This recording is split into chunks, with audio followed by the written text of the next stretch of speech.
lai vek ule ke hi zau te van chong ka ni a bula hian rakil chong thu ma pia hian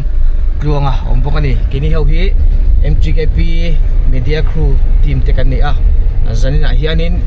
Inkhawmpui sauni somni panga lo turatan kan worship team te le kan dance crew te Inbuatsaihna mun BCM biak in Gilgal theiria ta kan kaldo nei kan pan me ka kan thleng trep to ani Inbuatsaihna te ingang chin nge lo ni to ti te zon na tlem zong kan nei don ni thlir tu zong zong te atop thleng kan video min thlir sak turing kan so ma chu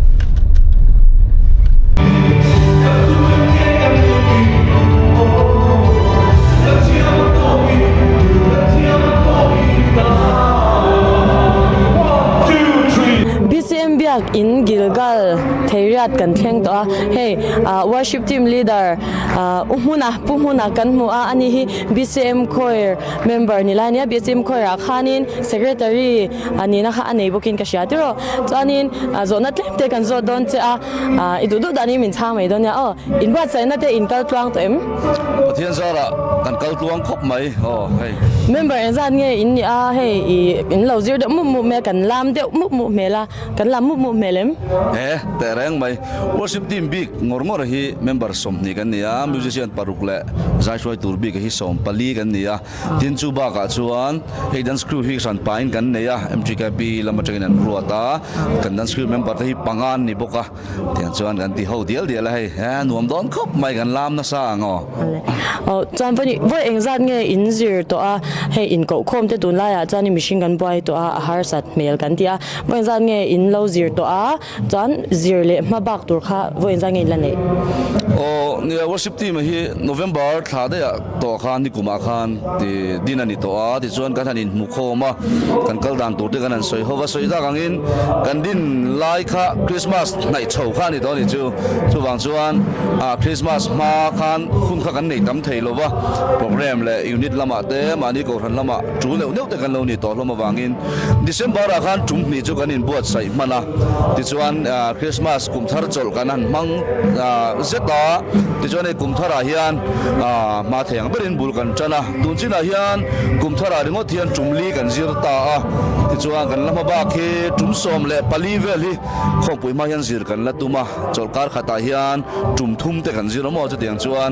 inkhawm lo zan te tin inrin ni te po omni khama ti zel te kan tuma tiang chuan the to patra Inbuatsaihna kan tuma ni inin pek na aro pui kan ti khop mai ni chanin bia shang a hian in zir kwal don in kan sha chanin khoi bia la tenge in lo zir to a khoi bia tenge in lam ma bak le ti khami shil le lok them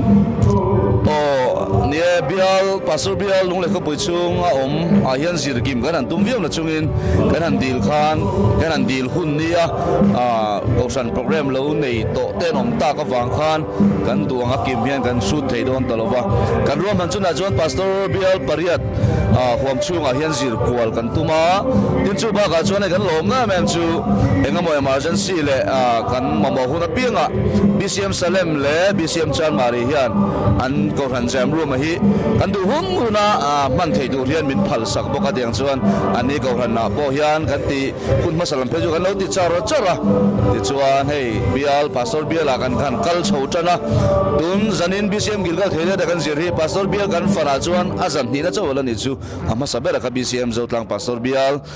noya BCM zotlang ko thana kan neya ti chuan he zanin hi thele pastor bial noya ko san jinga mi BCM Gilgal theria ta kanan ti le a ti jan bial sari vel lom tinani chu kan lama bak chu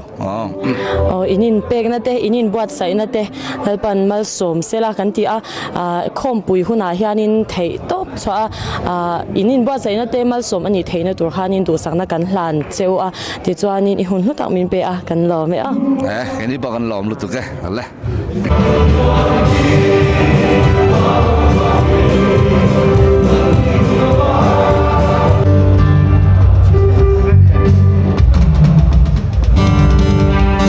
kabulami hi NT ania i dance crew member ania zaina hian he alam lai kan va ko cha ringot me alam tui em lai ha zona tlep te kan zot lok dona eng tiangin nge in lo Inbuatsaihna choreographer te in nation paim asat pa chu kan nei chuang lawa mar chu ke kan crew mi kan member pakhat thi a he tiang lama a lo experience lo nei deu hi auma chumi chuan min kai suai charchara ke mani unit bi ka kan sir charcha tina ni chu chuanin I hei worship team te ne han vo engzat nge in lo zir ho to a nang ma ni shimjim bo in vo engzat nge a shan pa zir te kha in ngai email sia vo engzat vel nge in zir to ang cái mani bi ka chuan voi ni vel chu kan zir to a mar chu worship team te ho den hianin hei zanin hi kan voi khat zirna ni mai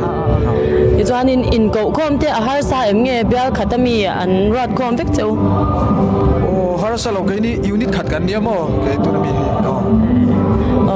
ole a thei to pin chwa a in pek na te a ropi kan ti a kan lo em in hun lu tak te in senga midang zong zong aya na sa in sen kha ngai don ti kan sha a I hun lu tak mi pe ka vai zaina pa han kan lo me a ke po ka lo me MTKP 2025.